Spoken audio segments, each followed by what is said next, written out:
Let's all talk about sports. Let's all talk about sports.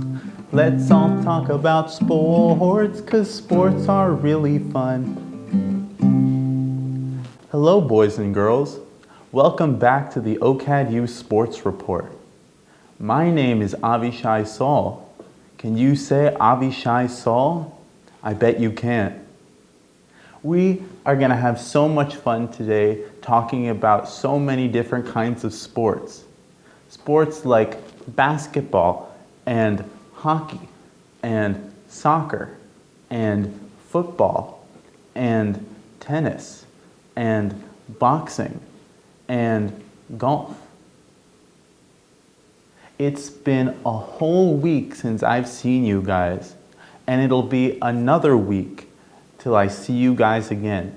So let's make the most of today and have a great time. Let's all talk about sports. Let's all talk about sports.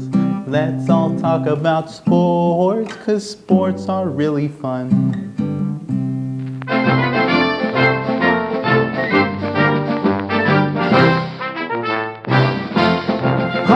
That was different. We've had another big week in the world of sports, starting with some NBA news. Kyrie Irving, previously sidelined from his home arena because of his refusal to get the COVID-19 vaccine, has been cleared to play in home games. That's big by many measurements, both because that makes the Nets that much more dangerous and because it's just another marker in the world opening up away from the peak of COVID-19. In some other NBA news, we had the All-Star weekend just passed. Pretty wacky. The skills contest I couldn't follow. The three-point contest was fun, but the dunk contest sucked. The dunkers shot 28% from the field. They didn't make any of the dunks, which makes you think the NBA is always trying to improve its product. So can't we do better than this? Here's my thinking. I have long been in the camp of implementing a new tournament into the NBA's All-Star weekend. But a tournament of what? I want a one-on-one tournament. How fun would that be? These NBA players forego that competitive streak in these All-Star contests because who cares? They're not even real games. But one-on-ones they care about, which means that even if it's an exhibition game, those players will care, and that makes for an entertaining product. So I'm starting in here. NBA, give us our one-on-one tournament. Next, in some football news, more just a happy anecdote. Odell Beckham, who you remember injured himself in the Super Bowl, finally had his child, which is good, just happy for a star of his caliber. In some hockey news, Canadians gotta be happy because both the Montreal Canadiens and the Toronto Maple Leafs are playing much better of late. Austin Matthews is making his push for MVP, and Habs youngster Cole Caulfield is finding his feet. The 21-year-old has been on a heater since the All-Star break. In the 8 games since, he's dropped 4 assists and scored 6 goals on 25% shooting. For some reference, he's logged 23 points in his entire young career. 10 of them have come in the last 3 weeks. In some baseball news, you may not know this right now actually, but the MLB is in the middle of a lockout. Typical stuff going on. The players want more money and the owners don't want to give it to them. The Players Association has demanded that young players get paid better. And while there hasn't been much progress on either side, we're likely to see a shift in that soon because spring training is only a few weeks away. And there's a building sense of urgency among the managers. They want their players in uniform and ready to go to the start of the season before they themselves start losing revenue. You know how these negotiations go, right? The players say, we want everything, we'll give you nothing. How about something? Deal, right? Easy.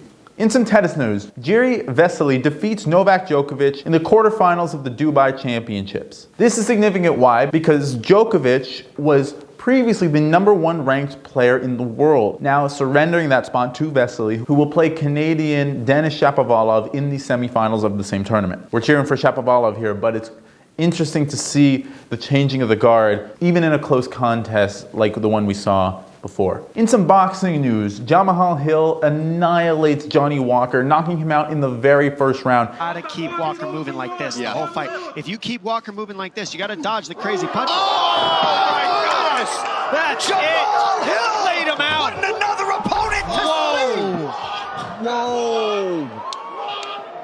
Anytime you see destruction like that in a first round knockout, it's worth mentioning. Leapfrogging off that into some more boxing news, former heavyweight champion brothers Vladimir and Vitaly Klitschko say that they're prepared to, quote, take up arms against Russia. The brothers are Ukrainian, one of whom is actually the mayor of Kiev. As you can imagine, they have been very upset by the current political climate going on in that part of the world. They're not the only ones. Ukrainian basketball players Alex Len and Svi Mikhailuk of the Toronto Raptors have come out with a statement against the invasion of Ukraine. It's understandable. These people are having their homelands invaded. And while these athletes are issuing statements from their platforms, from their social medias, using their fame, it makes you think about how effective an athlete can truly be in the political world. That moves us on to our main segment, which is athletes in politics. Athletes have long used their fame and used their platforms to speak out for one political movement or another. Of course, the gold standard of this is Muhammad Ali in the 60s and 70s,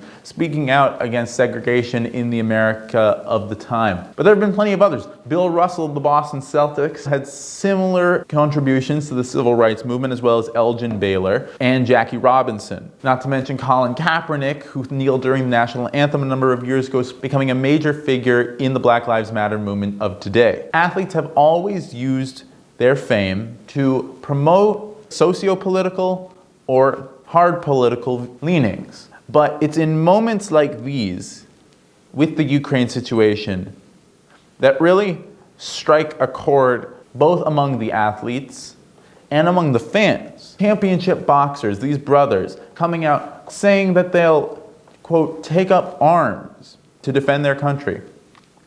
And in the end, it means nothing.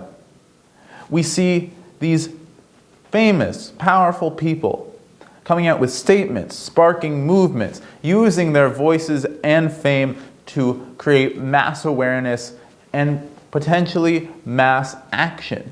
But when it comes to these high political platforms, these arenas of the most severe and serious type of politics, war, invasion, athletes, as famous as they are just citizens like you and I are. Let's end on a slightly happier note with this week's Athlete of the Week. This week's Athlete of the Week is my cousin Emily. I went to visit my family in Boston this past week for my birthday. I got to see my grandparents, my uncles, my cousins, my aunts, and my cousin Emily was one of them. She is my oldest cousin. One of the days there, we all went ice skating, just a bit of fun.